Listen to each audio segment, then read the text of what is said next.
Dinas Kesehatan Jawa Barat mencatat korban keracunan makan bergizi gratis di Kecamatan Cipongkor dan Cihamplas, Bandung Barat dalam 2 hari terakhir mencapai 842 siswa dari sejumlah sekolah.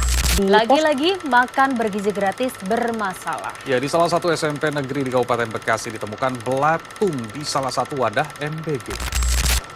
Pemirsa, Hakim Konstitusi Daniel Yusmik khawatir anggaran pendidikan untuk tahun 2025 terpangkas oleh program makan bergizi gratis. Saudara, pemerintah Kabupaten Ngada NTT menyatakan siswa kelas 4 SD yang meninggal akibat bunuh diri juga memiliki tunggakan uang sekolah yang belum dibayar. Ini pun ditengarai jadi salah satu alasan siswa tersebut meninggal dunia. Kita lihat sekarang ya, kalau kami lihat temuannya CISDI, ada beberapa hal yang bisa saya soroti. Dari Januari sampai dengan 5 Februari kemarin itu ada sekitar 4.400 orang atau anak yang sudah menjadi korban keracunan. Karena kalau enggak sayang banget ya, 1,2 triliun itu bisa dipakai buat yang lain. Saya banyak yang bilang untuk gaji honor guru, guru honorer, nakes honorer, defisit BPJS itu adalah setidaknya 3 yang bisa diselesaikan dengan sedikit aja mengambil dari komitmen anggaran untuk ini.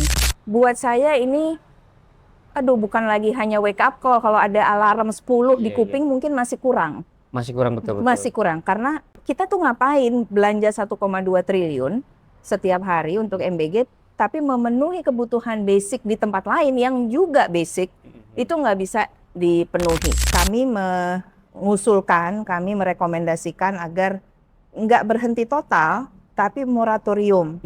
Dan moratorium itu cross-check atau checkpoint. Itu sebenarnya sebuah hal yang wajar di dalam program apapun, apalagi dalam program yang sebesar MBG.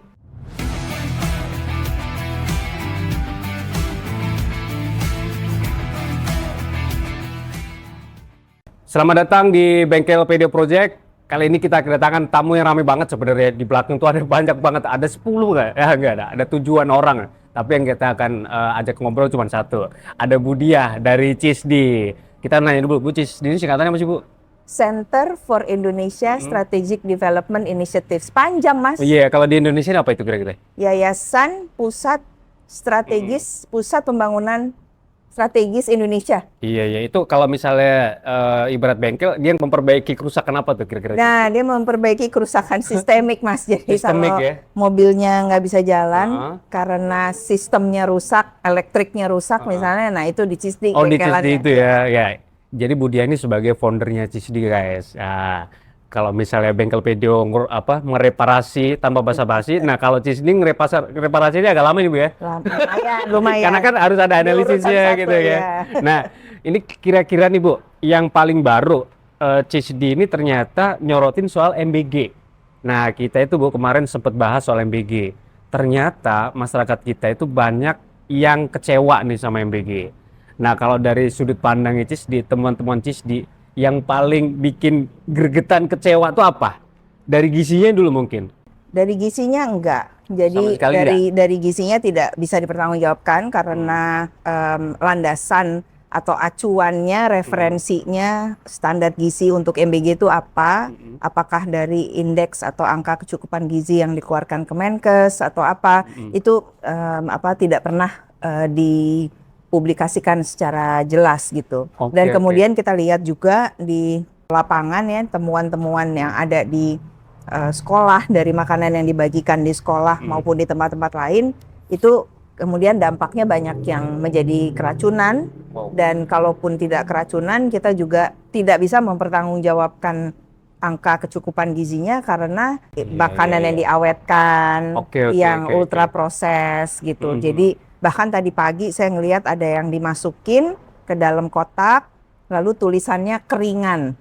Jadi isinya cuma. Jadi kotak, maksudnya kotak piring itu? Kayak kita pergi ke restoran cepat saji itu, yang karton dan dimasukkan ke sana, judulnya keringan. Jadi itu cuma ada minuman di dalam kotak, lalu ada biskuit dan 1 buah pisang kalau nggak salah.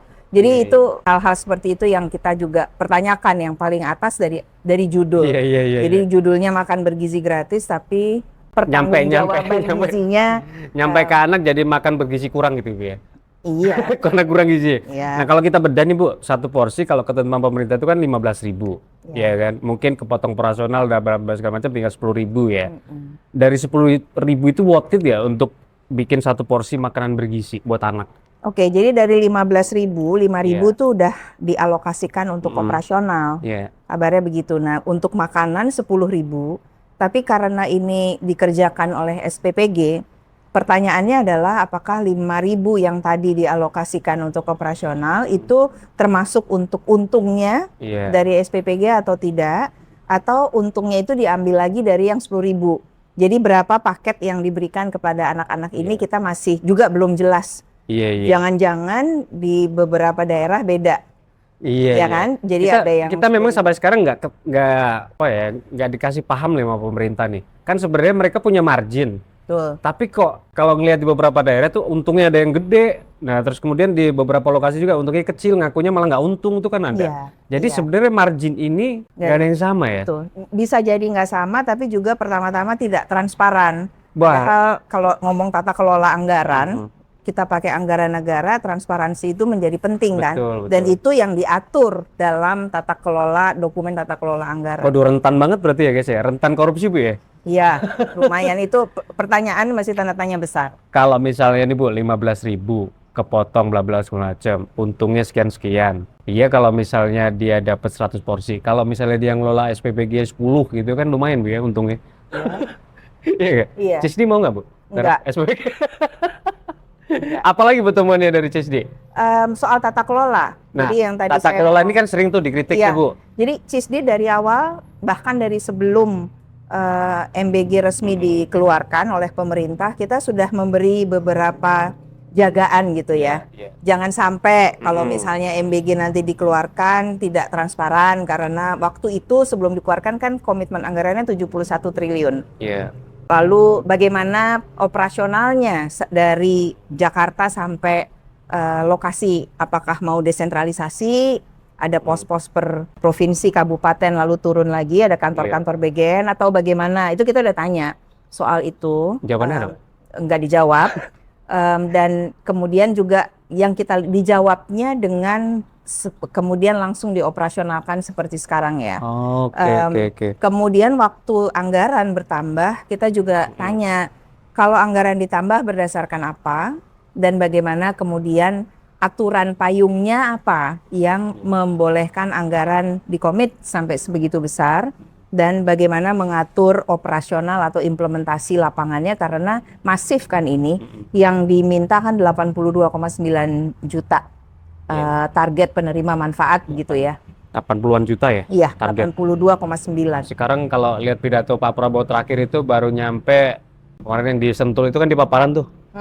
Belum sampai 80-an sih ya. Iya. Tapi memang target tahun ini 80-an itu tercapai ya. Iya, dengan komitmen anggaran di APBN 2026 itu 335 triliun. Sehari 1 triliun Bu ya. 1,2 Perkiraan lah ya. triliun per hari kurang lebih. Iya. Waduh. Itu yang makan siapa nanti Bu? Maksudnya beneran dimakan nggak sama anak-anak gitu? Semoga, tapi kan kita lihat sekarang ya, kalau kami lihat temuannya CISDI, ada beberapa hal yang bisa saya soroti. Dari Januari sampai dengan 5 Februari kemarin itu ada sekitar 4.400 Kasus. orang atau anak yang sudah menjadi korban keracunan. Kalau kita kembali ke tahun 2025, akumulasi itu sekitar 21-22 ribu orang. Jadi dengan komitmen anggaran 1,2 triliun per hari, dan itu mengambil dari setidaknya 3 sumber utama, yaitu dari pendidikan, dari anggaran belanja kesehatan, dan dari anggaran stunting. Ini tentu apakah pertaruhannya mau ditaruh semua di MBG, padahal di kesehatan masih banyak yang harus dikerjakan, di stunting juga demikian, harus mengejar target penurunan stunting dan lain sebagainya. Oh iya, stunting ini kan sebenarnya 2 tahun terakhir jadi isu tuh. Betul. Nah itu kalau dari pantauan CISDI nih, penyelesaiannya gimana? Atau penanganannya gimana? Ini kan juga lebih prioritas sih menurut kita ya, karena kan banyak banget tuh kasusnya. Stunting itu kan untuk anak yang berada di bawah sampai dengan 2 tahun gitu. Jadi 1000 hari pertama kehidupan. Nah dia dulu sebelum ini itu menjadi prioritas dari Presiden Jokowi yang periode kedua. Dan kemudian itu dibantu dengan grant dari World Bank yang dipasrahkan kepada kantor Wapres pada waktu itu, yang Wapresnya sedikit masih Pak Yusuf Kala. Nah, setelahnya kemudian dia bergeser ke BKKBN stunting dengan target waktu itu dipatok, saya takut salah deh nyebut angkanya 20% kalau nggak salah target untuk stunting. Sekarang belum sampai ke sana target itu, dan anggarannya diambil untuk MBG dan kewenangan BKKBN dan kantor sekretariat Wapres untuk menangani stunting juga ditiadakan. Jadi sekarang semuanya hanya MBG. Iya. Sama ini Bu, dan itu kan ngambil dari daerah pendidikan. Nah kita tahu tuh kemarin ada kasus di Ngada, ya kan, seorang anak gitu ya. Dan ternyata ada revisi kata Ibu, orang tuanya tuh klaim bahwa ini bukan soal buku dual pulpen, tapi memang untuk biaya sekolah sih ya. Nah artinya memang pendidikan kita ini kan nggak melulu soal makan. Artinya ada beberapa hal yang harus diperbaiki oleh pemerintah, salah satunya terkait dengan tadi itu. Kalau kita nyebutnya apa, layanan pendidikan yang ya kayak buku itu kan, ya memang dasar Bu ya. Iya, itu kan sebuah hal basic ya, tapi saya menjawab dari mencoba untuk berempati terhadap apa yang dirasakan anak ini. Iya. Seorang anak umur 10 tahun yang pastinya melihat apa yang teman-temannya punya, basic kan itu, buku tulis dengan pena, lalu dia nggak bisa. Barangkali kita nggak tahu persis kejadiannya seperti apa, tapi barangkali dia mau minta juga nggak enak. Karena melihat kondisi orang tuanya yang nggak memungkinkan barangkali kan. Kita nggak bisa bilang anak umur 10 tahun itu nggak bisa berpikir ya. Dia pasti sudah bisa menyerap apa yang dirasa oleh orang tuanya dan kesusahan-kesusahan yang dialami oleh keluarganya setiap hari. Jadi itu yang kebayang orang untuk bunuh diri itu harus merasa amat sangat putus asa. Betul. Sampai seorang anak umur 10 tahun merasa amat sangat putus asa dan kemudian mengambil keputusan itu. Buat saya ini, bukan lagi hanya wake up call. Kalau ada alarm 10 di kuping mungkin masih kurang. Masih kurang betul. Masih kurang, karena kita tuh ngapain belanja 1,2 triliun setiap hari untuk MBG, tapi memenuhi kebutuhan basic di tempat lain yang juga basic, itu nggak bisa dipenuhi. Iya. Saya nggak pernah misalnya mengalami orang tua nggak punya uang untuk beli buku sama bolpen, tapi dibilang nggak boleh tuh pernah. Dan rasanya ya sedih. Kebayang nggak kalau sebenarnya boleh, tapi nggak bisa, nggak mampu orang tuanya. Itu kan amat sangat menyedihkan gitu. Betul. Kalau lihat berita terakhir itu kan memang ini 5 bersaudara ya. Iya. Aduh, memang sedih Bu. Kemarin tuh ada yang ngobrol. Nangis Mas.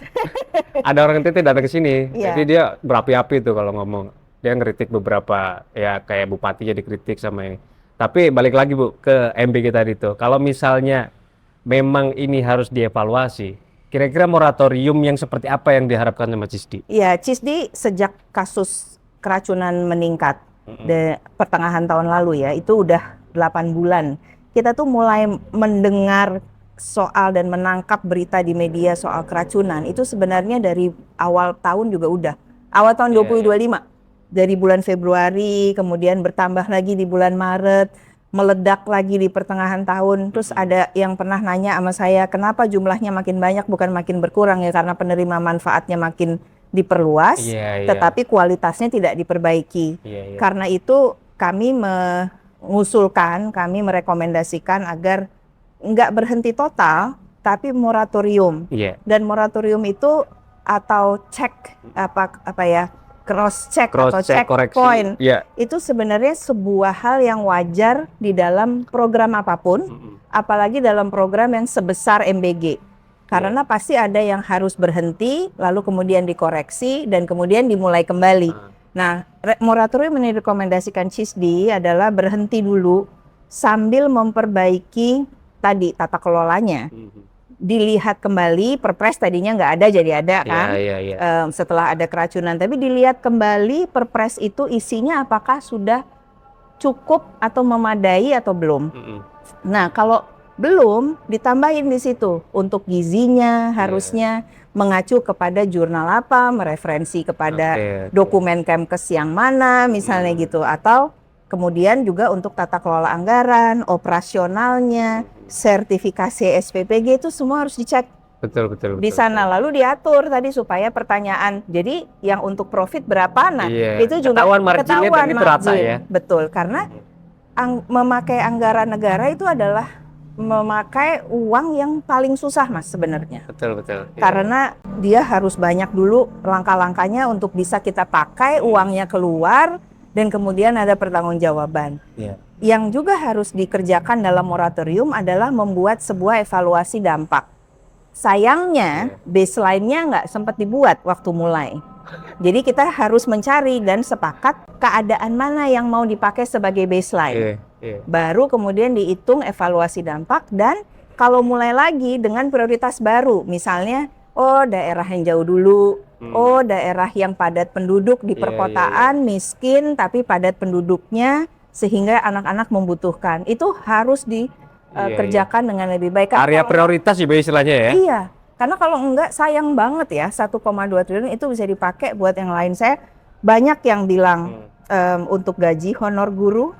Ya kan bisa ya, berarti kemarin di mana ya? Jawa Barat kalau nggak salah itu pada protes tuh kan, guru-guru honorer. Pasti itu dulu tuh diselesaikan kayak gitu Bu ya? Guru honorer, nakes honorer, defisit BPJS, itu adalah setidaknya 3 yang bisa diselesaikan dengan sedikit aja mengambil dari komitmen anggaran untuk ini. Kemarin tuh kan yang pasien cuci darah tuh juga ngamuk-ngamuk tuh Bu, Iya. gara-gara dicabut juga kan.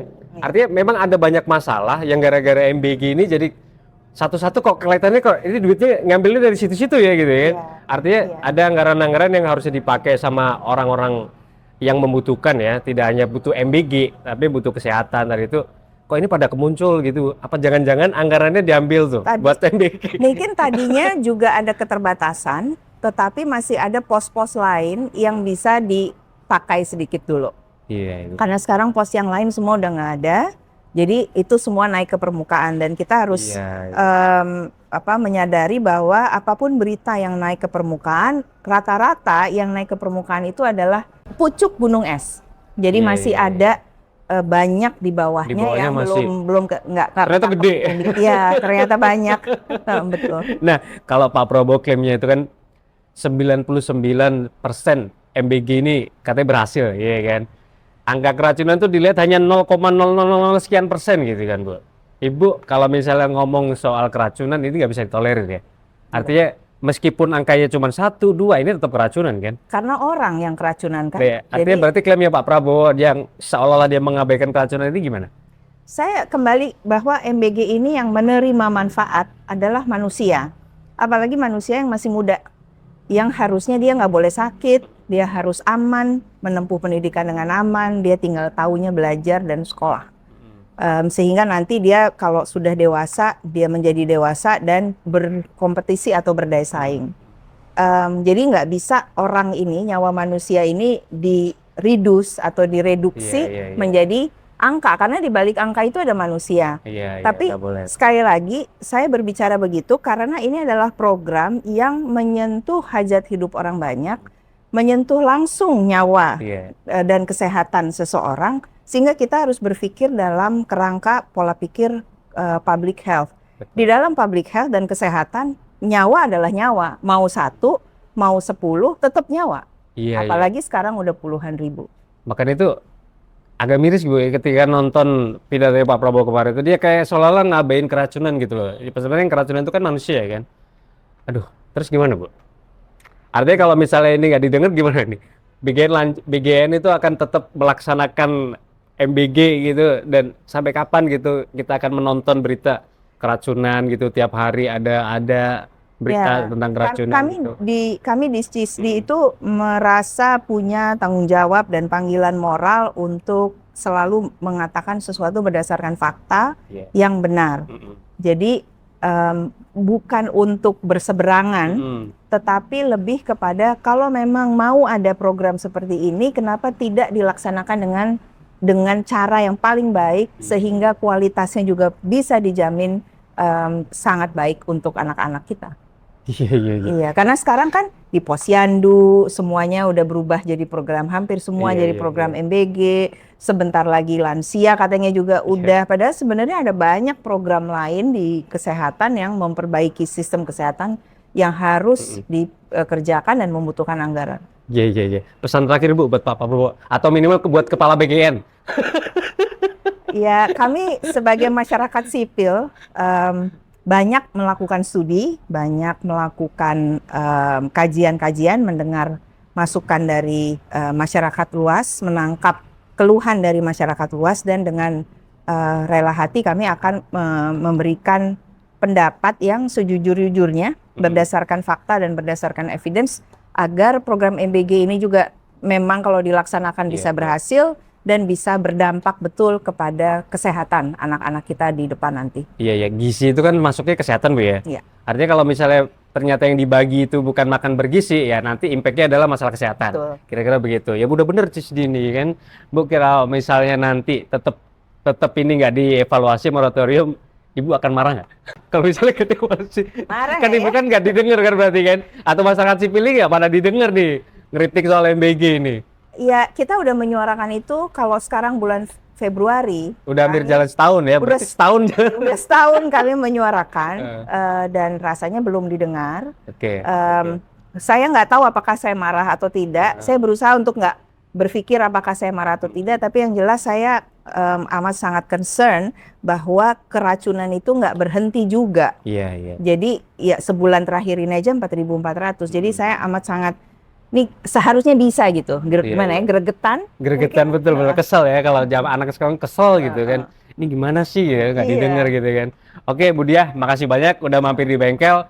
Nanti bengkelnya pindah ke Cisdi ya karena ternyata kerusakan lebih banyak yang dibahas sama Cisdi. Kalau dari bengkel video, terima kasih udah nonton episode soal MBG ini. Kalau kemarin kalian komen tentang MBG bahwa bla bla segala macam, ternyata Cisdi lebih detail. Dia menyoroti tentang kesehatannya. Nanti kalian bisa buka websitenya Cisdi. Di situ ada beberapa mungkin pemahaman lah soal ada temuannya Ada di dalam policy website. recommendation Nah, kan. Ya. bisa akses di situ. Nanti kita cantumkan linknya di bawah di deskripsi. Makasih banyak Bu Diah. Mas Tio. Nanti mampir lagi Bu ya. Iya. Kalau rusak lagi mobilnya ya. Iya. Semoga besok rusaknya nggak parah biar nggak pusing ya kan mekaniknya. Aduh, kalau bengkel video, makasih sekali lagi. Sampai ketemu di episode berikutnya, reparasi tanpa basa-basi. Makasih Bu Diah. Makasih banyak, Mas Tio. Iya.